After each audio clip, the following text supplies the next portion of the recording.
الرجیم بسم اللہ الرحمن الرحیم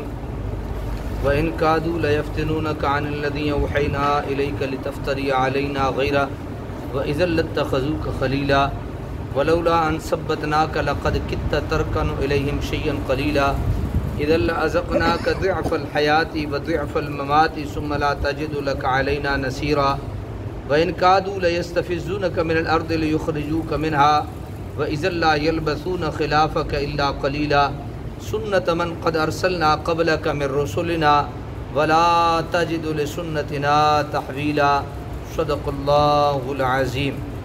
آیت نمبر 72 سے لے کر آیت نمبر 77 تک سورہ بنی اسرائیل ہے اور 15واں سپارہ ہے، ہم سماعت کریں گے۔ وَإِن كَادُوا لَيَفْتِنُونَكَ عَنِ الَّذِي أَوْحَيْنَا إِلَيْكَ، انہوں نے پختہ ارادہ کیا کہ وہ آپ کو برگشتہ کر دیں اس کتاب سے جو ہم نے وحی کی آپ کی طرف، لِتَفْتَرِيَ عَلَيْنَا غَيْرَهُ، تاکہ آپ بہتان باندھ کر منسوب کریں ہماری طرف اس کے علاوہ، وَإِذًا لَاتَّخَذُوكَ خَلِيلًا، تو اس صورت میں وہ آپ کو اپنا گہرا دوست بنا لیں گے، وَلَوْلَا أَن ثَبَّتْنَاكَ، اور اگر ہم نے آپ کو ثابت قدم نہ رکھا ہوتا، لَقَدْ كِدتَّ تَرْكَنُ إِلَيْهِمْ شَيْئًا قَلِيلًا، تو آپ ضرور مائل ہو جاتے ان کی طرف کچھ نہ کچھ، إِذًا لَأَذَقْنَاكَ ضِعْفَ الْحَيَاةِ، بفرض محال اگر آپ ایسا کرتے تو اس وقت ہم آپ کو چکھاتے دوگنا عذاب دنیا میں،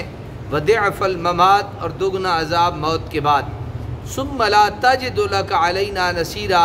پھر آپ نہ پاتے اپنے لیے ہمارے مقابلے میں کوئی مددگار۔ وَإِن كَادُوا لَيَسْتَفِزُّونَكَ، انہوں نے ارادہ کر لیا کہ پریشان و مضطرب کر دیں آپ کو،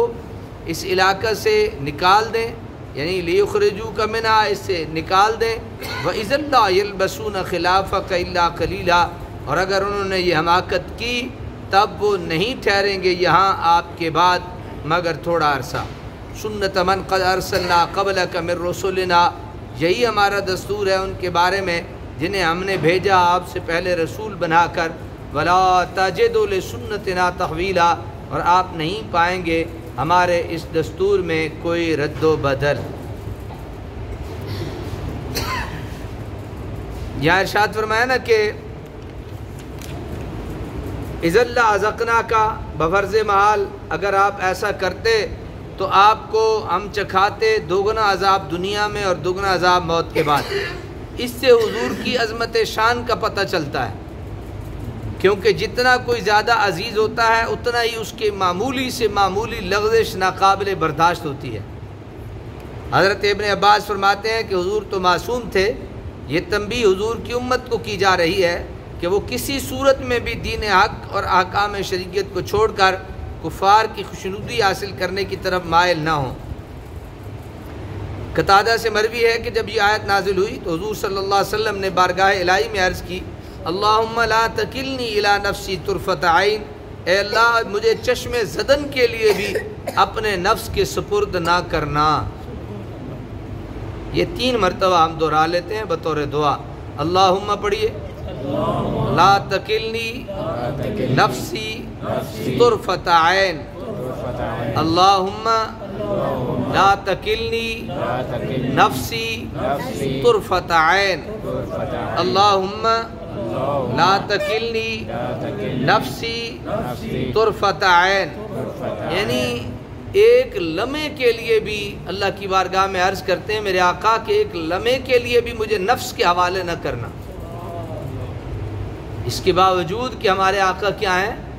معصوم ہیں، ہر طرح کے صغیرہ کبیرہ گناہ غلطی سے کیا ہیں؟ پاک ہیں، معصوم ہیں، اس کے باوجود اللہ کی بارگاہ میں عرض کر رہے ہیں اللہم لا تکلنی نفسی طرفۃ عین، اللہ مجھے ایک لمحے کے لیے بھی جو ہے وہ اپنے نفس کے حوالے نہ کرنا۔ ہر وہ شخص جو دعوت حق کا فریضہ ادا کر رہا ہو اسے ہر لمحہ ان آیات کو پیش نظر رکھنا چاہیے، مبادہ اس سے کہ کوئی اپنی ایسی فروگزاشت ہو جائے جو اللہ تعالیٰ کی ناراضگی کا باعث بن جائے۔ ہمارا علم ناتمام ہے،